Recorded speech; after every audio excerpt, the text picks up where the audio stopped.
I do have the honor tonight to introduce this guy. It took 3 clubs for somebody accepted him. And bless their heart, and they did take him. Then they give him an opportunity to be the president. And that was hard. 3 of them. But he also had a chance to serve district governor. He had served twice. So they loved him then.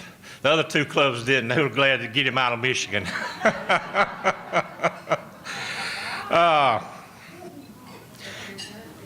And basically, he's a wine taster. He travels the world, tastes all this good wine. And if y'all want to know about good wine, ask him. But he does a great job. He's done so much, I just can't go there. Yeah, but you know, he's been there. I can't even see his tail lights. He's done so much. But 2, y'all remember the commercial M&M? Look, Mom, it didn't melt in my hands.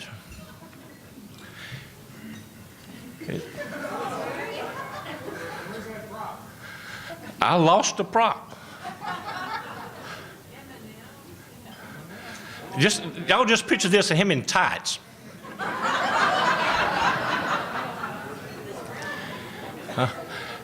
They'll find it in a minute.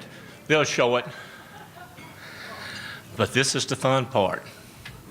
I didn't know he was a cross-dresser.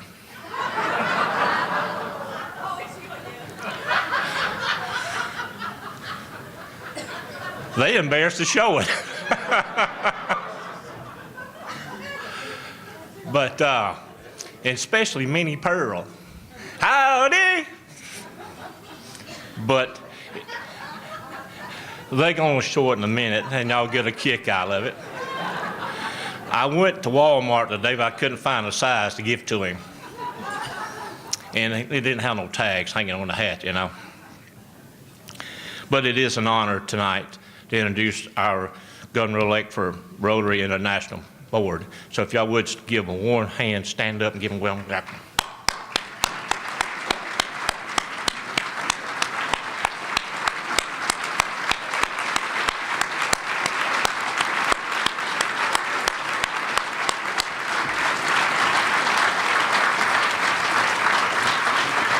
I didn't tell you I love you like this. Bill is a funeral director. He's in a dying business.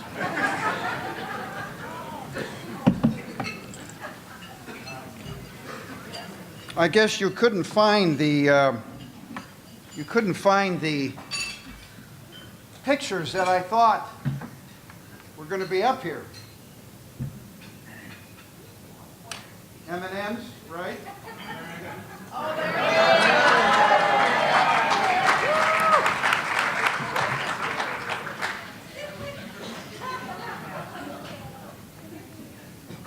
My twin, Larry Lunsford.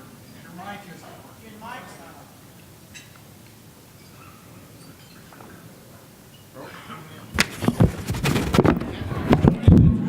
on. Is it on now? Is it on now? My M&M twin, Larry, kicked us off this morning. So we're bookends, right? I'm closing the evening, right, Larry? M&M's, a visual, Keith, membership, and money. If we had a third M, Cheryl, it would be messaging, right? Exactly. Public image. So, that was in 2013, Larry. We were at Lexington. Some of you were there. How many of you were in Lexington, right? 2013 at the Rotary Institute. And we were in sort of retirement, but we thought it would be really appropriate to come out, Bo, in retirement because Larry was the director and I was the Institute chair in Lexington. So we decided to come out and play. Now, I still have the costumes in my basement. My wife wants to burn them, but I'm going to keep them. Minnie Pearl, you know what we do for Rotary, Karen? Karen has been to my home. She's been in my basement where I actually have 3 dresses, Bobby. I have 3 dresses. One is Minnie Pearl, 2007, Bill, Presidential Membership Conference in south of Cool Springs, south of Nashville. I dressed up as Minnie Pearl to make a point, Gary, to make a point. And I still have that dress with the hat, you know, the tag, the $1.99, $1.99 hat. And the third dress I have, how many of you have ever seen the play or the movie La Cage aux Folles? Remember Gene Hackman, Jim? He played the senator, and he's caught in a nightclub sort of at the end, and he wants to get out. So what does he have to do? Barbara, he has to dress up as a woman. I played that part at our local community theater, and her name is Win Hilda. So there's a part at the end where I dressed up and pranced down the stage and exited the theater. But when I went into Payless Shoes and said, I need women's size 12, right this way, sir. Right this way, sir. So, it's all in good fun. I'm a little tired, but I'm energized. And I hope, as I shared with all of you today, that I hope you've been able to imbibe in another F word that we love in Rotary, fluids. Right? We love F words.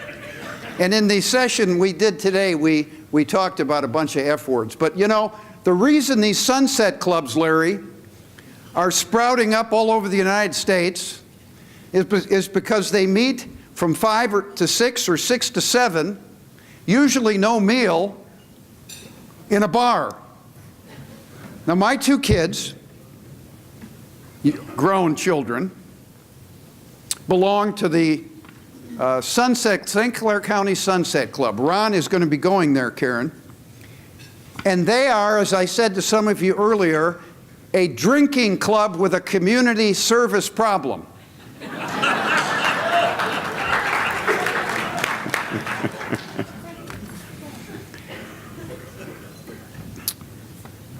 I've done a bunch of pets, as you do as director, and if you're invited, you come and share your experience. And this is my 4th one. And I was at one in Itasca, Illinois. Karen, you went to Midwest Pets, I think, last year. And the theme of their whole conference was finding your way in Rotary. Finding your way. Finding your way and finding your why in Rotary. And we search for that, don't we? We search for that. And I know you're trying to find your way and find your why, and you are called to lead your clubs. The most important job in Rotary, being president of your Rotary Club, I think. Now, I'm going to serve on the board of Rotary International. I'm very proud and privileged to do that. But in a sense, it's another job in Rotary, and you don't say no when you have an opportunity to serve. And Larry talked eloquently about that today. You almost have 97 days left, right? So I hope today's been good to you, and I know you're a little tired, but I have some words to share with you. I want to talk about 3 things. One, the job itself, from my perspective, the job of the president-elect. and the job of the president in Rotary. I want to talk about the importance of focus as you think and plan for your year. Now you have time, but you're going to take that podium in early July, whenever your meeting is, and you're going to grab hold of that, and we're going to talk a little bit about that. And then lastly, I have some what I call rules of engagement for presidents-elect. And of course, we close with a call to action. There has to be a call to action. My hope for you, my hope for each of you, is that you might hear something you already know, Barry, but you might hear it differently. Or maybe you've not heard about it or haven't thought about it. So I hope you have a takeaway tonight that is helpful. So, number one, you are called, ladies and gentlemen, presidents-elect, to lead your Rotary Club. However that happened, however you were selected. Maybe you're serving for the second or third time, maybe it's your first time. However it happened, you are there. You are called to lead. And what do leaders do? What do leaders do? Well, I think leaders are prepared. You are in the process of getting prepared right now, taking notes, thinking about priorities. Some of you have probably pages and pages of notes. Leaders are prepared. Leaders plan. They plan for their year, right? Important part of leadership. They listen. They listen to their member customers. What are they telling you about the health of your club? What are you hearing? Leaders share. They share their passion, they share their joy, they share their experience, because we all bring something different, don't we, to this job that you're going to have. Leaders encourage, really important in Rotary, because we're working with volunteers. Encouraging your members. Leaders delegate, because you know what? You can't do it all yourself. Very hard skill to learn. I'm a business coach. I have 6 clients. I see monthly, bi-monthly, quarterly, and 1 semi-annually. And I can tell you, having been a CEO, it's a hard skill to learn. But if you never learn to delegate, you're not going to be as successful, because you say to yourself, I can do it better, Keith, myself. So you've got to delegate. You've got to get good people, tell them what you expect, and let them go. Would you agree? Yes. Cheryl, would you agree with that? Leaders develop. Part of your job as a president-elect is to develop talent in your clubs. Look for talent. And it's all around. It's all around. It's all around in our districts, Karen. As we think about serving beyond the club level. And leaders recognize. They thank their members. Dean, think about the last time someone in your club came up to you and said, particularly the club president, Dean, you know, we had that service project. You really worked hard. Thank you for staying extra time. Thank yous are easy to give, but we don't do it enough. So you've got to thank and recognize the accomplishments of your members. Maybe every meeting. Our club president recognizes at least once a month someone, sort of an unsung hero in the club, that's doing a lot of good work. It doesn't cost you anything to thank and recognize. Cliff Docterman, who was president of Rotary in the early 90s, used the analogy that the club president is like the conductor of an orchestra conducting that symphony with the strings, with the bass. You're going to be doing that. You're going to be doing that. So let me shift into my second part of my remarks to you tonight that I hope are helpful. Focus. Peter Drucker, who was a guru in management, who's dead now, said this: the mortal sin of organizations, and we are an organization. Your Rotary Club is an organization. The mortal sin of organizations is that we splinter scarce resources. You can't do everything. How many of you are in business or work in a business? Woody? Yeah. Yeah, you got to focus. So my suggestion to you is that you look at the healthier club in your year and pick two things to move the needle in the positive direction. You got to think about what those are. But you cannot do it all. Take the temperature of your club.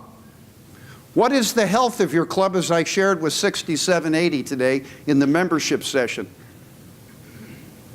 Are you proud to be in your club? How can you improve it during your year? What is your mark going to be on your club? In your year, you have one chance to help realize your club's dream, ladies and gentlemen. As club president, the most important job in Rotary. What can you do to make your clubs bigger, better, and bolder? Remember that theme, Woody? Ray Klingensmith, 2010. Bigger, better, bolder. Larry alluded to some of that this morning. You're going to have a chance to do that. You're called to do that.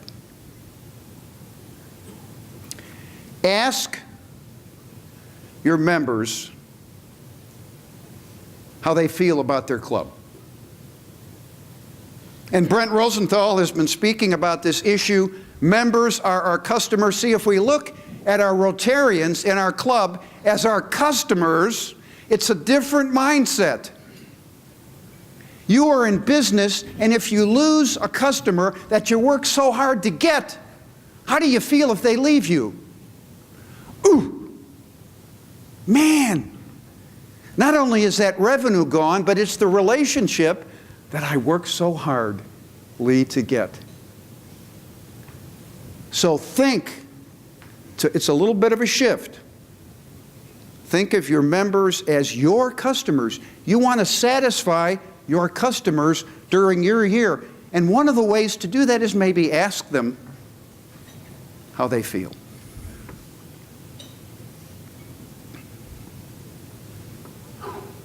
Engagement, not attendance. I'm not saying attendance is not important, but we've got to engage our members. How are you going to do that in your year? Because we do a pretty good job of bringing in members, but they leave through the back door. You know that. It's a retention issue. And that's why, at least in the United States and Canada, our membership is declining a bit. We're trying to stem that loss. You're going to have a chance to impact that during your year.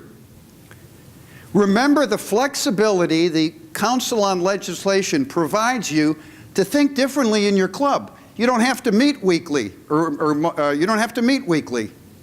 Again, we talked about that in the breakouts. You don't have to do anything. You can stay as you are. But think about the options available to you. You can meet once a month. You can do a service project. I'm not saying that's for everybody, but some clubs have adopted that and are doing it. Find, ladies and gentlemen, a significant club project that you can work on as a club and that you can become known for in your community. A significant club project. When I was president, back in 1992-93, the Rotary Club of O'Fallon, Illinois, my third club. I wasn't thrown out of the other two, Bill. But I had been in the line of succession at another club, and then I left and got a job that brought me to O'Fallon, Illinois, which is about 22 miles, Fred, from St. Louis. I joined that club in 1990, and I said, I want to be president because we had a club in trouble. Poor leadership. No line of leadership. A stale club. And I said, you know what? Let me see what I can do. So they gladly said, please, 1992-93. We had, and Karen, you've been there, a community, well, a building in the center of town that had gone through several different things. It was a garment factory, a sewing factory, was sitting in disrepair in the heart of our community. So we talked as a board, and I said, why don't we take on saving this building? Club bought into it. We engaged the community, the laborers, because we had some renovation to do. We had some tearing down to do. We committed 5 years to this O'Fallon Community Center, which it's now called O'Fallon Community Center. The city has taken it over, but we renovated both floors. We committed $150,000 of our own money, went out and raised another $250,000, led by Rotarians in our club, and we saved the building, and that's where we meet every Monday. Significant club project. You just got to think about what does your community need, and can, in fact, Rotary gain an identity by doing something hands-on service, side by side, which is what we did in that building for a lot of Saturdays. And then we celebrated it, and the papers picked it up, and we saved the building, and we really felt good about it. So a significant club project. Be mindful of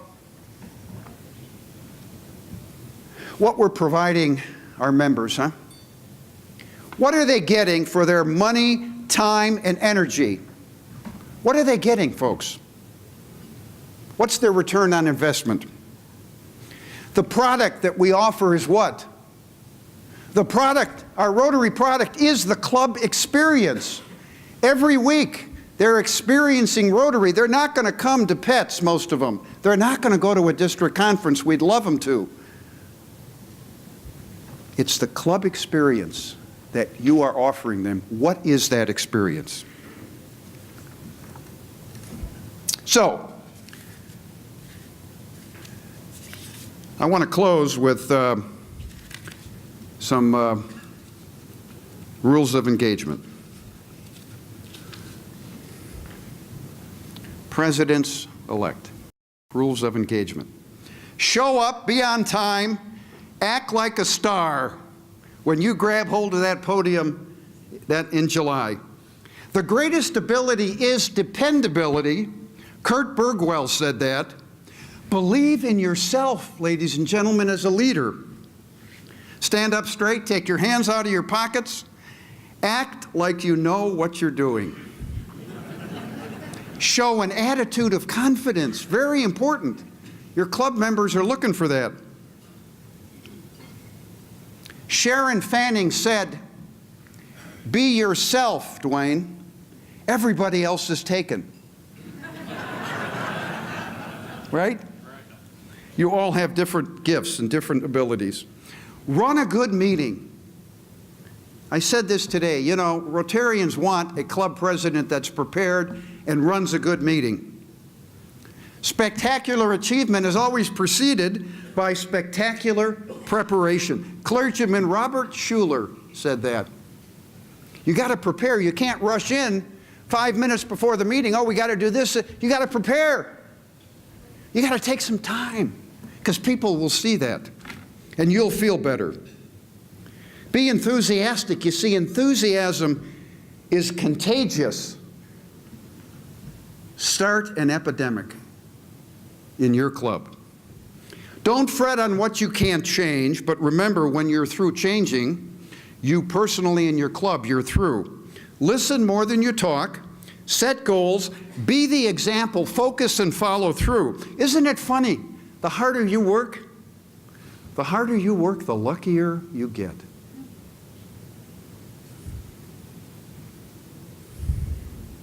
I suggest you bring in a new member by July 1 and you make your contribution to the foundation. So when you get up and ask your members to do the same thing, you've done it. Set the example. People will pay attention to what you pay attention to. Make your meetings a good customer experience. Have a host mentality. Have fun, recognize your customers. You see, folks, your job as a club president is to help others feel good about themselves. Would you agree? So as you leave this Great Pets, and I mean Great Pets, I've been to a number of them. You've got a great Pets here. And as you look forward to stepping in your role July 1, the call to action. So you resolve, please, on July 1, that your job as club president is to light that fire within your club and your team. Ignite their passion. They have to see your passion. Take responsibility for the life of your club. Fight apathy in your club. Make a positive difference. Find that significant club project. Do the right thing for the right reason. You see, character is doing the right thing when no one is looking. And we are guided by that four-way test in our personal and professional lives. What a wonderful gift that is. Care about your community and your club. Do not accept excuses from yourself or others. Be a gift. Be a gift to your club. Make your year as club president the best your club has ever had, as we collectively commit to that great theme of Rotary making a difference. You see, the purpose of a life, I think, is a life of purpose. And Rotary allows us, enables us to live a life of purpose. Would you agree? Look at what we do in our communities in the world. Think about the 10 words. If it is to be, it's up to me. If it is to be, it's up to me. It has been my privilege to speak to you tonight, to share my thoughts. This is your time, your year, your destiny to make an impact on your club, and I wish you the very best on this Rotary journey. Thank you so much.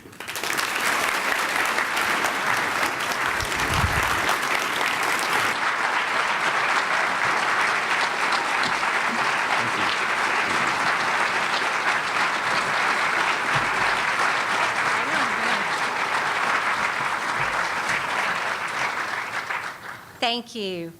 And we have a very small gift for our Director-elect Greg, and one more round of applause for him, please. Thank you very much. Thanks, Debbie.